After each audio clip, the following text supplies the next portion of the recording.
Halo semuanya, selamat datang di Sound Smokers, channel tontonan favorit tetangga kamu yang kemana-mana pakai daster. Walalalala. Halo coy, apa kabar?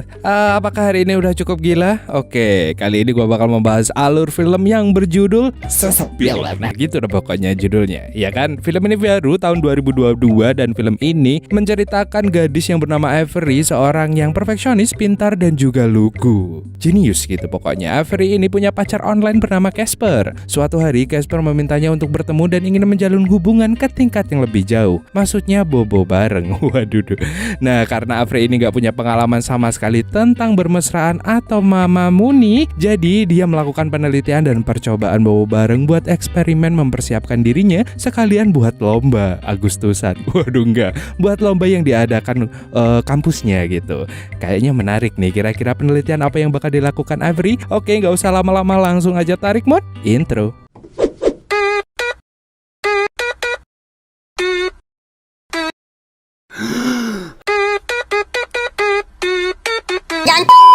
Film dimulai dengan adegan yang memperlihatkan kepintaran dan keperfeksionisan Avery. Dia memiliki IPK tertinggi dan sedang menempuh pendidikan di MIT. Namun dia tidak memiliki banyak teman. Bahkan dia tidak mau menghadiri prom night karena dia pikir STEMcom atau STEM competition adalah promnya. Tahun ini STEMcom menantang Avery untuk merancang aplikasi yang bisa memecahkan masalah pribadi dalam hidupnya. Waduh.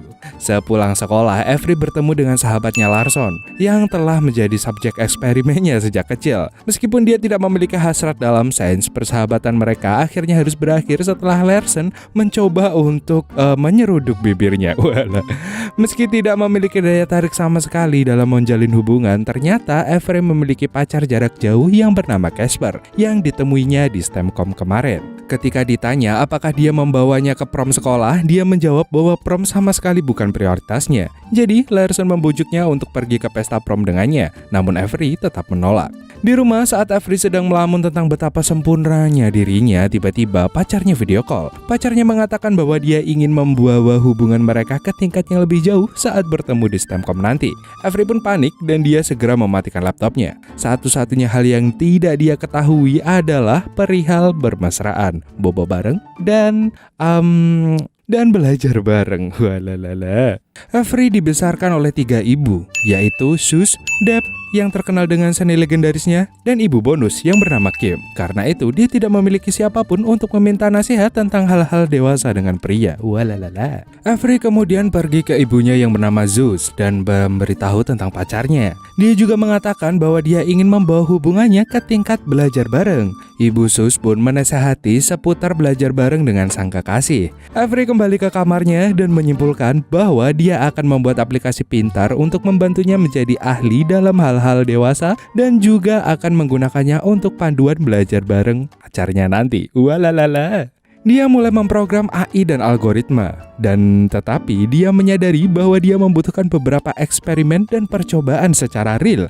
Keesokan harinya dia menghadiri kelas pendidikan perkembangbiakan manusia, tetapi gurunya menolak untuk membantunya. Lalu Avery mendatangi ibunya Sus untuk meminjam salinan buku 50 Shades of Grey dan buku serupa yang lainnya. Tapi ibunya menolak dan menyarankan untuk mengumpulkan data dari teman-temannya aja di sekolah. Avery pun akhirnya mengikuti saran ibunya tersebut. Dia mulai mewawancarai beberapa teman sekelasnya, dari mulai cheerleader, binaragawan, mahasiswa teknik. Namun mereka semua tidak memiliki pengalaman dan tidak memiliki kepentingan untuk melakukannya. Jadi mereka menyarankan Avery untuk berbicara dengan bintang sekolah, yaitu Danica McCallum. Sepulang sekolah, Avery bertemu dengan Danica. Dia memberi Avery banyak wawasan tentang hal-hal yang belum dia ketahui, termasuk preferensi ukuran tubuhnya. Waduh. Dan menyarankan agar dia mencari pasangan untuk berlatih. Keesokan harinya, Avery segera mendatangi Larson dan memintanya untuk berduaan dengannya setiap hari di rumahnya. Walalala. Mendengar hal itu, Larson langsung membawa Avery keluar dari kelas dan menolak tawarannya. Namun Avery harus meyakinkannya dan menggoda dia sampai dia tidak bisa menolak dan setuju menjadi subjek eksperimennya lagi. Waduh. Beberapa saat kemudian, pasangan itu tiba di kamar Larson dan di mana diperintahkan untuk mengikuti protokol yang telah ditulis sebelumnya dalam sebuah makalah. Sebelum mereka mulai, Larson mengatakan bahwa kita harus melakukan hal-hal seperti itu berdasarkan cinta. Tapi Avery Avery membantah dan mengatakan bahwa cinta dan hal-hal dewasa tidak saling berkaitan. Betul, cinta sendiri gitu sendiri. Tapi gitu bisa sama cinta. Waduh. Setelah itu dia memerintahkan Larson untuk menyeruduknya dan dia pun langsung melakukannya. Kemudian Larson memutar musik untuk membuat suasana menjadi lebih romantis dan mereka pun berpelukan sambil menikmati lagu tersebut. Avery meminta Larson untuk memainkan tangannya. Untuk pertama kalinya Avery merasakan nikmat sampai akhirnya Larson pun melewati batas dan Avery kaget dan langsung meninggalkan ruangan itu. Di rumah, dia terus membangun algoritma untuk aplikasinya tersebut. Dan keesokan harinya, Avery mewawancarai seseorang seniman dan beberapa temannya untuk lebih memahami tentang sistem game developer. Setelah mengetahui lebih banyak tentang itu, dia pun mulai berhalusinasi tentang apapun yang dia lihat. Dan akhirnya dia kembali ke tempat Larson untuk melihat dan menyentuh barangnya agar bisa mendapatkan pengalaman secara langsung. Seperti yang diharapkan, Larson pun mengizinkannya untuk melakukannya dan dia mulai memeriksa koplingnya Larson secara menyeluruh. Tapi adegan tiba-tiba berpindah ke tempat Larson yang berperan sebagai astronot yang siap lepas landas sementara Avery terus memompa bahan bakar ke pesawat ruang angkasa. Dan setelah beberapa saat, pesawat ruang angkasa terlepas landas dan Larson berteriak bahagia. Dia kemudian menawarkan Avery untuk membalas budi, tapi Avery menolak dan mengatakan kepadanya bahwa dia harus kembali untuk menganalisis data karena eksperimen hari ini berhasil. Walah mbak, aku yo mau loh dilepas landas. Waduh. Avery sadar jika ada beberapa data yang kurang, jadi dia mengunjungi Danica untuk mempelajari cara-cara menyentuh dirinya sendiri. Setelah paham, Avery pun pulang ke rumah dan langsung pergi ke kamar mandi, di mana dia menggunakan aliran air sebagai alat. Wadaw. Saat dia sedang bersenang-senang, tiba-tiba airnya menjadi lebih panas dan dia pun harus mengoleskan kompres dingin di antara ngineneno. Walalala. Tiba-tiba Larson menelpon dan mengatakan untuk tidak terlalu memikirkan teori, biarkan itu terjadi secara alami. Betul, tetapi Avery mengubah topik pembicaraan. Dia menyarankan agar mereka berbicara saru-saru di telepon. Wah, Larson mencoba mengangkat beberapa topik, tetapi sepertinya tidak ada yang berhasil. Sampai akhirnya dia berbicara tentang tabel periodik dan hal-hal yang akan dicapai setelah lulus dari MIT. Avery pun menikmati topik itu sampai Larson menyebutkan tentang STEMCon yang Avery menangkan. Tapi tiba-tiba Avery membayangkan Carlson muncul sambil memegang piala.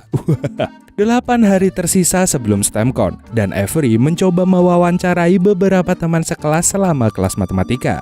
Salah satunya adalah Frank. Dia berbicara tentang zona sensitif manusia dengan cara yang sangat spesifik. Sampai seorang wanita yang duduk di belakangnya yang bernama Marla menawarkan diri untuk membuktikan omongan Frank. Sampai akhirnya guru pun merasa terganggu dengan mereka. Tapi untungnya mereka bisa mengubah topik dewasa menjadi hal-hal matematika. Yang membuat guru itu malah jadi semakin senang. Dan sementara itu Marla terus melakukan pekerjaannya hingga mencapai puncak dan berteriak bahagia. Waduh. Setelah kelas, Larson dan Avery bergegas ke suatu tempat untuk mempraktikkan apa yang telah dia temukan di kelas matematika. Dan adegan pun berpindah ke Larson yang menjadi seorang penggali terowongan yang warna-warni dan berwarna pink. Waduh. Dia mulai menjelajahi terowongan sambil sesekali menyentuh dinding-dinding di sekitarnya. Tindakan ini memicu Avery sampai dia menemukan pintu yang memindahkan mereka ke adegan renang dan Avery menikmati momen itu.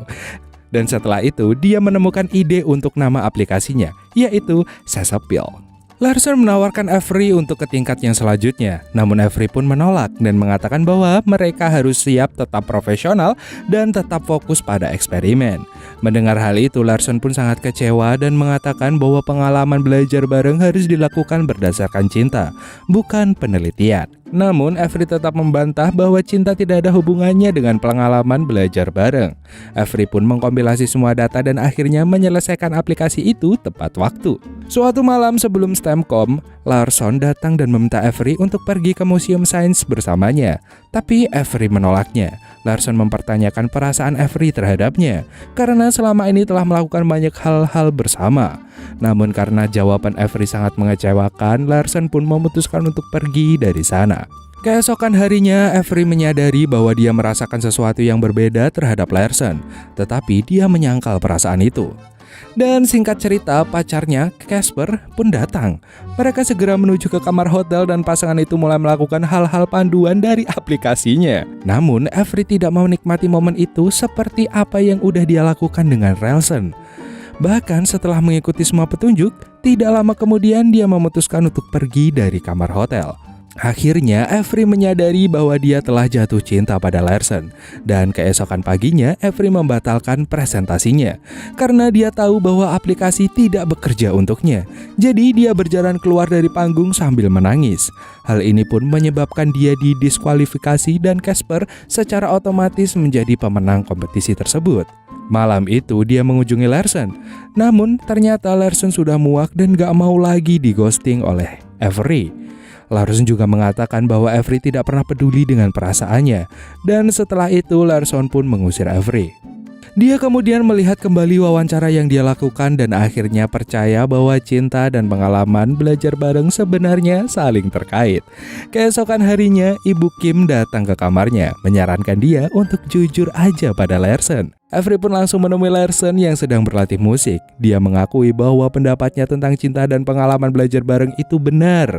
Namun tindakan Avery justru membuat Larson malu dan dia pun langsung meninggalkannya. Akhirnya Avery mengungkapkan perasaannya pada Larson, tetapi sudah terlambat karena Larson sudah terlanjur suka dengan perempuan lain. Dan Avery pun mengajaknya untuk pergi ke prom bersama, tapi Larson malah menolak. Sambil menangis, Avery didekati oleh seorang guru yang memberinya pelajaran hidup, yang membuatnya merasa jauh lebih baik. Di malam prom, Larson terlihat menari dengan gebetannya, sementara Avery hanya bisa mengamati dari kejauhan. Tapi kali ini dia menyadari bahwa cinta tidak harus memiliki, dan dia cukup bahagia melihat Larson bahagia. Dan filmnya pun tamat. Aduh, endingnya sedih. Penyesalan memang selalu datang terlambat ya guys ya. Iya enggak sih kok jadi sedih gitu, tapi gak apa-apa. Gimana menurut kalian tentang alur cerita film ini, Sex Appeal ini? Dari film ini sih gue bisa belajar suatu hal gitu. Jadi jangan pernah sia-siakan orang yang mencintaimu bro. Walalalala. Tapi bener, jangan sia-siakan siapapun yang mencintai kamu. Gak harus pacar ya, maksudnya kan ada keluarga, ada ibu, ada bapak, orang tua, kakak, adik. Siapapun yang mencintai kalian itu jangan disia-siakan gitu. Mereka itu sudah tulus mencintai dan kalian akan merasa kehilangan. Tapi ketika dia pergi gitu, maksudnya kalian bakal merasa kehilangan itu saat mereka udah bener-bener pergi dan gak mau kembali gitu. Dan itu rasanya gak enak banget bro. Aduh, ya udah deh, daripada langsung daripada menyesal gitu ya kan, mending kita perbaiki dari sekarang. Semangat buat kalian yang masih berjuang. Segitu dulu dari Emon undur-undur. See you next time dan dadah. Oh iya, yang buat tanya-tanya Dayat kemana, Dayat udah nikah jadi masih pensiun dulu, sabar. Jadi gua sendiri dulu ya. Gua nggak tahu sampai kapan, jadi sabar dulu ya. Dan ya udah capek banget jelasinnya. Ya udah dadah.